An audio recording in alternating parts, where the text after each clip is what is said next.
당이 주도하는 민주당 중심주의를 내세웠죠. 송영길 체제가 새롭게 들어서면서 당내 대선 주자인 빅3의 경쟁 구도에도 변화가 불가피해 보입니다.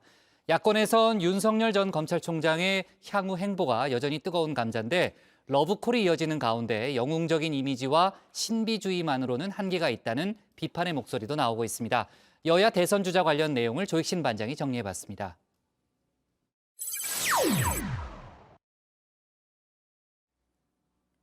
민주당의 새 사령탑이 된 송영길 대표, 변화를 기치로 내걸었죠.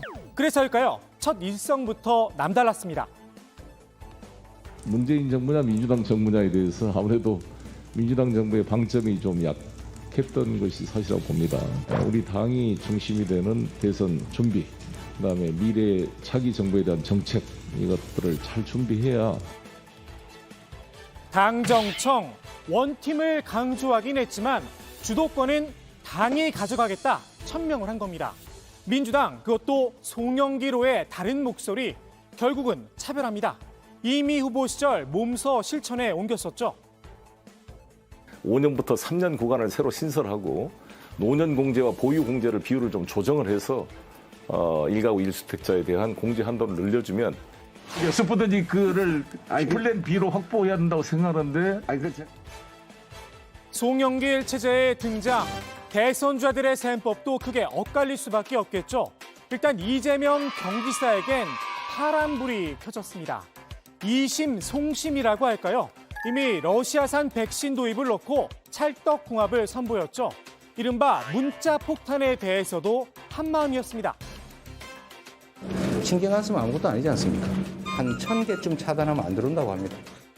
우리가 다른 것을 틀린 것으로 규정하고 이렇게 몰려다니면서 그 말을 못하게 막아버리면 그다음부터는 민심과 당심이 유리되는 거죠. 오늘 송 대표는 취임 뒤 첫 과제로 부동산과 백신 정책을 검토했는데요. 민생 개혁에 방점을 찍고 있다는 점도 꼭 닮았습니다. 사실 두 사람 모두 친문 주류와는 거리가 멉니다. 동병상련이라고 할까요? 처지가 비슷하다 보니 같은 목소리를 내지 않나 생각도 해봅니다. 이 지사 입장에선 대선 경선을 앞두고 무엇보다 공정한 룰 관리가 절실했는데요. 적어도 송 대표가 중간에서 장난은 치지 않을 것 같다, 이런 이야기도 나옵니다. 대선 경선 과정을 둘러싸고 치열한 후보자와 지지자 간의 상호 경쟁이 이제 격화될 텐데 이것을 어떻게 공정하게 관리해서 원팀으로 만들어낼 것이냐가 이제 과제라고 봅니다. 이 지사와 달리 이낙연 전 대표는 송 대표와 관계가 조금 껄끄러울 수 있을 듯합니다. 이번 전당대회 과정에서 친문 당원들이 이른바 114 투표운동을 벌였었는데요. 당 대표는 홍영표, 최고위원은 강병원, 전해숙 후보를 뽑자는 거였죠. 홍영표 의원은 고배를 마셨지만 나머지 두 사람은 최고위원에 입성을 했는데요. 전해숙 최고위원, 이낙연계로 분류가 됩니다.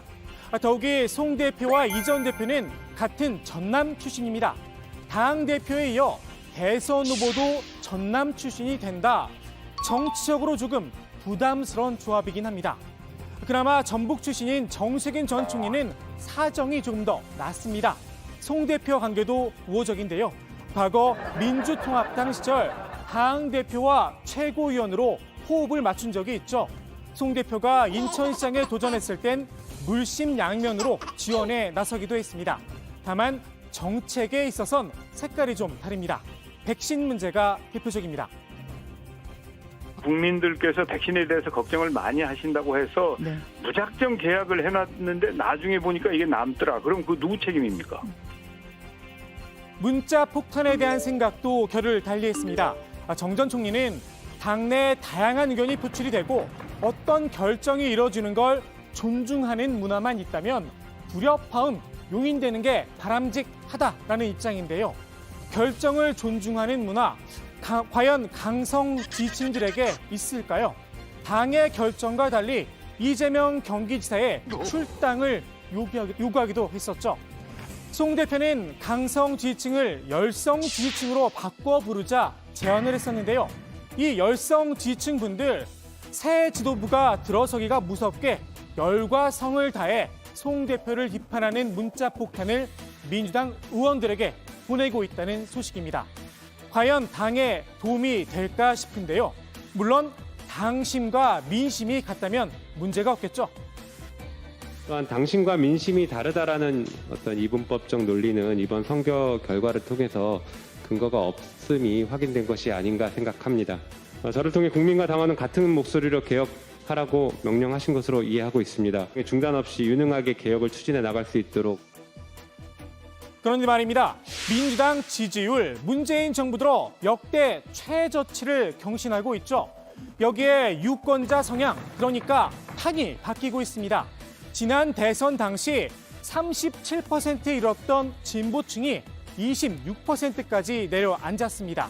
진보 쪽으로 크게 기울었던 운동장이 다시 움직이기 시작한 겁니다.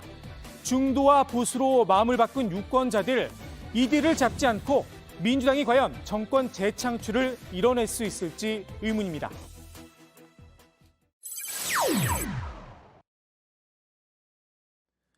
민주당엔 이른바 빅3가 경쟁 중이지만 야권은 윤석열 독주 체제입니다.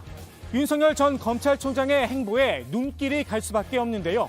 윤 전 총장이 퇴임한 뒤로 벌써 2달째 콜백 없는 러브콜만 이어지고 있죠.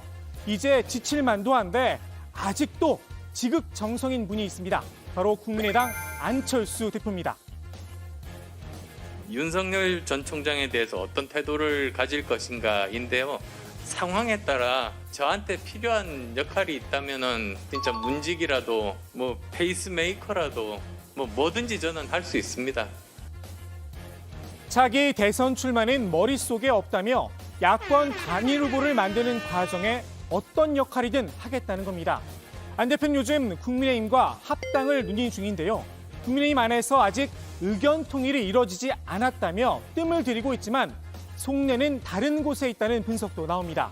국민의힘과 국민의당 의석수 102석 대 3석입니다. 이대로 합당을 하면 국민의힘에 끌려 들어갈 수밖에 없는 상황입니다. 하지만 윤 전 총장을 품으면 이야기가 달라집니다. 야권 통합의 키를 국민의당이 쥘 수 있다는 겁니다. 요즘 문직이란 말이 유행인가 봅니다. 국민의힘에서도 정권 교체를 위한 문지기가 등장했습니다. 황교안 전 대표입니다. 윤 전 총장, 내가 돕겠다며 통합열차에 빨리 올라타라 조언을 했는데요. 같은 검사 출신으로 먼저 정치권에 뛰어들었죠.